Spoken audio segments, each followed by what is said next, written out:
Hello everyone and welcome back to another episode of What Makes Gaming Great. I'm Grant Dillon and this is the Throwback community.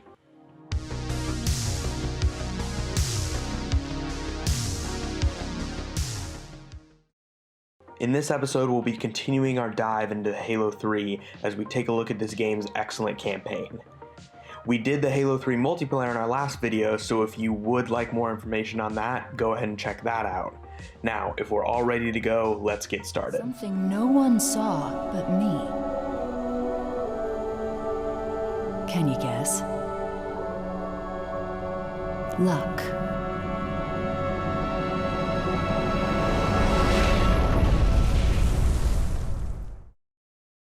As we said in the previous episode, Halo 3 released on September 25th, 2007.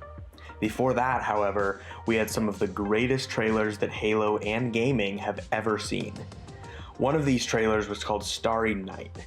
It first aired on December 4th, 2006 on Monday Night Football. It showed two children staring up at the stars, talking about if there's life out there, looking back at them, wondering if they're looking back at it. Then it cuts to Master Chief recovering from some sort of hit.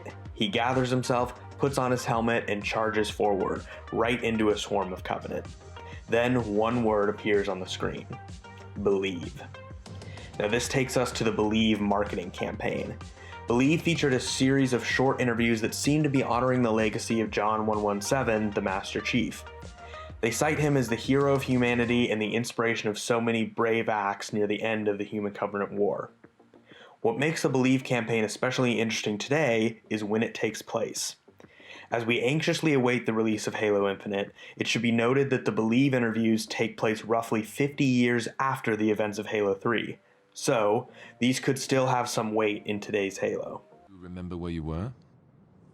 When Master Chief armed his grenade, I was in the back of an overturned Warthog firing an M41. How did you manage to keep it together? We knew Master Chief was still in the fight. He gave us hope.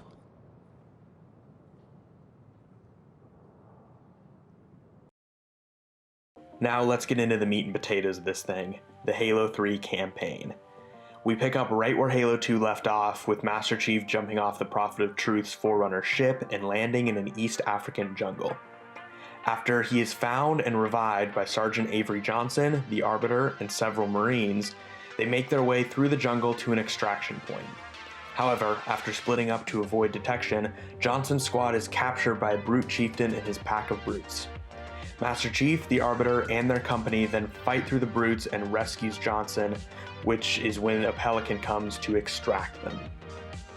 They are taken to a local base of operations for the UNSC where they reunite with Commander Miranda Keyes.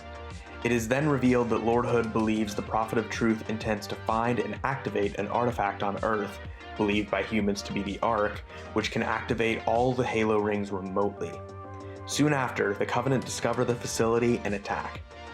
The info that the base contains must not be discovered by the Covenant, so a bomb is planted and later detonated by Master Chief. Then, deep underground, Chief regroups with the surviving Marines and continues to the African city of Voi, where Lord Hood leads Earth's military fleet against Truth and the artifact. We made it. Music to my ears, Commander. What about the Ark? Fully uncovered, sir. Then we don't have much time. Marines, the Prophet of Truth doesn't know it yet, but he's about to get kicked right off his throne. Truth then activates what we thought was the Ark, however we now see that it simply activates a slipspace portal to the Ark from Earth. Truth then leads his fleet on a retreat through the portal and to the Ark. Right after Truth exits the portal, a once Covenant ship, now controlled by the Flood, exits slipspace and crashes into Voi. The Sangheili, led by Shipmaster Urtas Vadam, also known as Halfjaw, help to control the outbreak on Earth. They inform Commander Keyes that there is a UNSC construct aboard the crashed ship, identified as Cortana, who is left aboard the Flood-infested High Charity at the end of Halo 2. Upon obtaining and repair of the construct by 343 Guilty Spark, they find that it is just a recording of Cortana. Cortana's message says that the Gravemind is bringing the flood-infested High Charity to Earth with an army of Flood, and that on the other side of the portal there's a solution to the Flood infestation without having to fire the Halo rings. Lord Hood questions Cortana's plan at the time, assuming that it could be a Flood trap, but Master Chief firmly tells Lord Hood that he trusts her. You trust Cortana that much? Sir. Yes, sir. Well, this is either the best decision you've ever made or the worst. Hell of it is, Chief. I doubt I'll live long enough to find out which.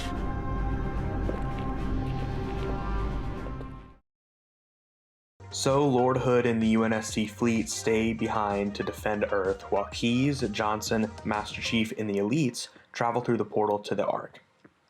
After arriving at the Ark, the Elites engage Truth's fleet, while the UNSC and the Arbiter travel to the surface to stop Truth from firing the rings. They must deactivate 3 shield generators in 3 separate towers to be able to reach Truth in the Ark's control room. Chief and the Arbiter succeed in deactivating the first 2 towers, but Johnson's team was overrun by Covenant and Johnson was taken captive. So Chief and the Arbiter go to the 3rd tower and deactivate it, which is when the flood-infested High Charity arrives at the Ark.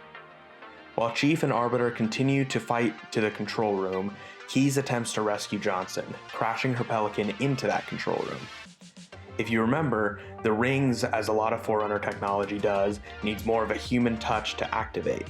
So Keyes, outnumbered, threatened to kill Johnson and herself to prevent the activation. Unfortunately, Truth is able to shoot her in the back with a spiker, killing her, and forces Johnson to activate the rings. Now! No!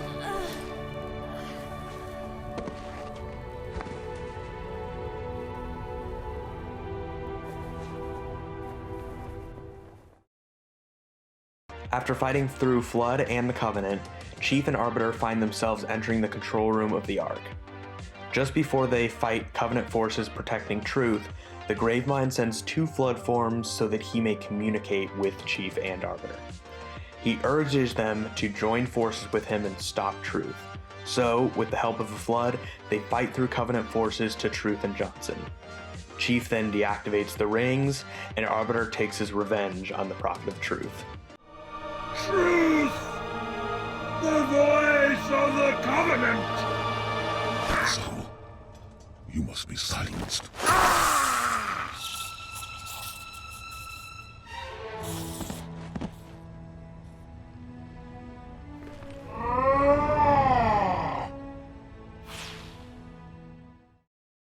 That's when the Flood turns on them. Johnson is able to escape in the Commander's Pelican, but Chief and Arbiter have to fight their way through the Flood and out of danger. They are able to escape through an access tunnel, which is when they finally learn Cortana's plan. The Ark is constructing a new Halo ring to replace the one destroyed in Combat Evolved.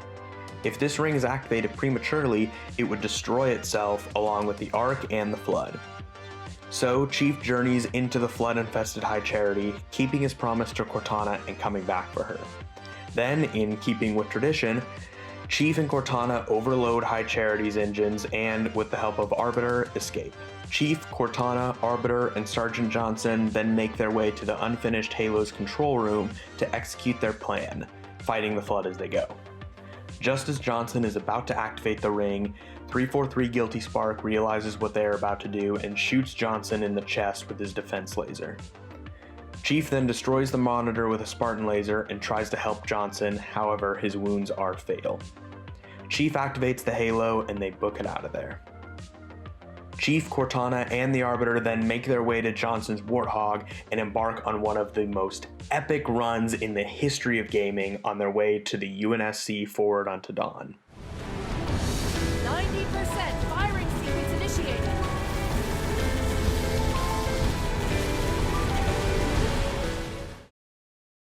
Once aboard the frigate, the Arbiter makes his way to the front of the ship while Chief and Cortana are still in the hangar. They fly towards the portal as the Halo shakes itself to pieces, however the Ark is damaged and the portal back to Earth starts to close. The front half of the Dawn makes it through, but the back half, containing Chief and Cortana, doesn't and is sent to an unknown area of space. Back on Earth, A memorial service is held for those who lost their lives during the Human Covenant War, Master Chief being one of those lost lives honored. However, after the credits, we see Cortana and Chief are still alive in the back half of the Dawn somewhere in space. Chief floats into a cryo chamber, and as he climbs in, we hear the last 2 lines of the game. I'll miss you. Wake me when you need me.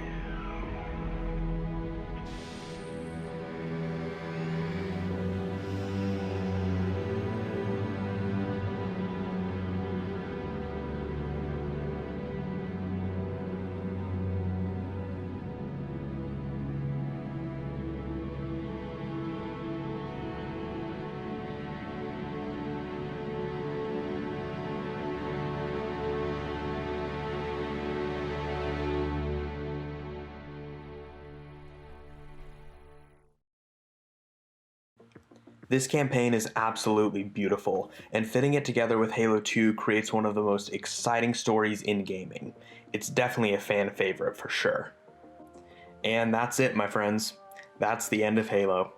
Master Chief is unfortunately never found and eventually dies in deep space. Now, I'm just messing around. We recorded this on April Fool's Day. I thought I'd throw something like that in there. Now, in the words of the Arbiter, were it so easy. We will be back next week to immerse ourselves into all things Halo 4. We hope you enjoyed this episode, and we thank you for watching.